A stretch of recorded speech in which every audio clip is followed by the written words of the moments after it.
Hi guys, I am here with BigBong from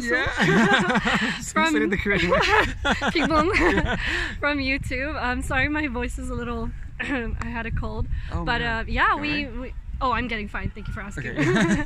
So yeah, we're here at the Polyglot Conference in Fukuoka, and your talk was yesterday. Right. I have a French father, and the kids don't speak Japanese. And I come there, and I speak with the mother, and the mother is really happy to speak to me. This character is Kingyo, means goldfish, literally. The first character is gold, king, and sakana, Kyo is a fish, so goldfish. I'm saying that because in French they say poisson rouge, which means red fish. From my perspective, it's more orange rather than gold or red. And I really resonated with the things you talked about like identity and being a hafu. So yeah, I think we have a lot in common. I think we do, yes. Yeah. How has the conference been so far for you? It's been amazing meeting people I knew and new people like you that I know of from the internet, obviously. But it's you know, it's nice to have a more personal interaction, I guess. And knowing that we have all these similarities, it feels even better, you know, having a face-to-face conversation. Yeah, it's a bit strange meeting someone in person when you've only seen them on camera. Yeah, it's always the case. Because you feel like you know them. It's true, it's true. But I don't know if it's the case for you, but I try to be, you know, I'm very polite when I'm on camera. I try not to swear, you know, and also I try to be careful with, you know, a few things. Whereas in normal life, I'm more, you know, laid back and stuff. But I kind of have, I don't play a character, but I have this social media personality that might not be the same when you see me in person. I don't know if you've felt the same way.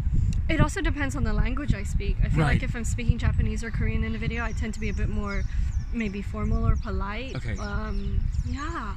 But on the topic of that, do you feel like you're a different person, like personality-wise, when you speak different languages? I don't think so, but I think it's very much Japanese. You know, in Japan, culturally, what you do is you pay attention to what's around. You know, the community, the group prevails on the individual. So I try to do the same, speaking different languages. Obviously, for example, when I went to Lebanon on July, people, you know, they're very expressive. They use their hands. You know, they speak with their body, and then you know that if you don't do that, there's a wall. And you want to communicate in the smooth way, and so I tend to be like that, and you know, to just analyze a little bit and adapt. But it doesn't mean that I, you know, the core values, who I am, what I stand for, they don't change. It's just the way of expressing myself, I think. But you find it easy to like readapt to a different situation, like to be more expressive when you're in Lebanon, and to be a little more reserved when you're in Japan. That's true. Well, I think I'm passionate about acting as well, so that background helps. But I'm not playing games when I'm being myself. So yeah, you know what I mean. It's like I become Japanese, and you know, I'll be, you know, bowing and be more speaking different ways, and yeah, I have to think about it actually, because when I was a little boy, I used to speak in Japanese with my siblings and my mother, and then after when I went to school with my classmates, I don't know if I did change as much as I do now, but I don't find it difficult. And you said you're not extremely fluent in Japanese. Is that what you said yesterday? That's correct, because I didn't grow up here in Japan. But I did study, so I think it's a bit the same with like Africa. I'm fluent when it comes to speaking Japanese, but sometimes it's a bit awkward.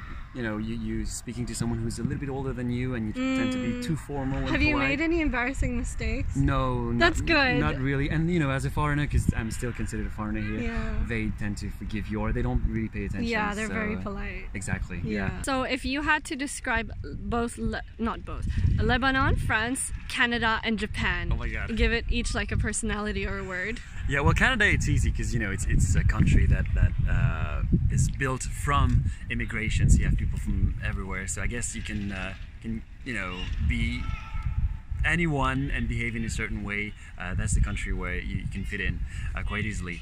French, I guess French is in the middle of Lebanon and Japanese. I'm just going to describe those two countries, Lebanon and Japan. Lebanon, very expressive.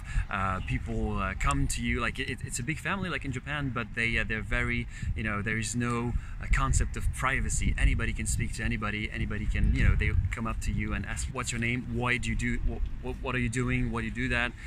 What's your? Are you married? Are you looking for someone?" Or personal things like that, and you know, invading your personal space. Whereas in Japan, no. We live like like a big family, and when you don't know someone in the street, you would call that person oji-san if it's, it's an adult, or oni-san or one-san, like as if we're a big family. That's something we see a lot in Asia.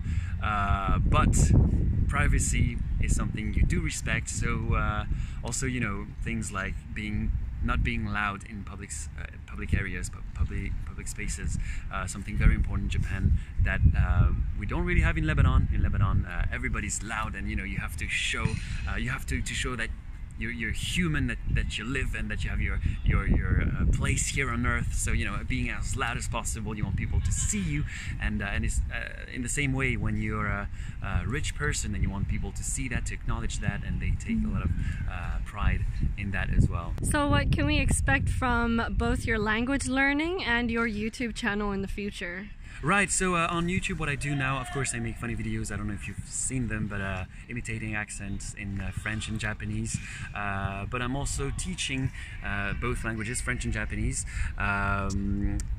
for absolute beginners. So basically 5 to 20 ways of saying one thing. For example, thank you in Japanese. So I've started a new playlist, actually, teaching through singing. I think singing is a very, very efficient tool to learn. So basically I'm singing these songs in Japanese, in French, and maybe other languages, and I just explain the lyrics with more explanation, and yeah, more vlogs also. There's going to be a vlog, obviously, of my travel here in Japan and things like that. Yeah. I still don't know how to refer to you. Pongsu, BigBong, Mr. BigBong is okay, yeah. On so social funny, media, BigBong, Mr. You're gonna say Mr. Bong or something? No, BigBong is fine. BigBong, it was really, really nice to meet you. Thanks the for the pleasure's time. mine. Yeah, and I hope we can meet somewhere in a different country maybe next time. Definitely, anywhere in the world. Merci beaucoup. Ben oui, ça fait plaisir. ありがとうございました。どういたしまして。バイバイ。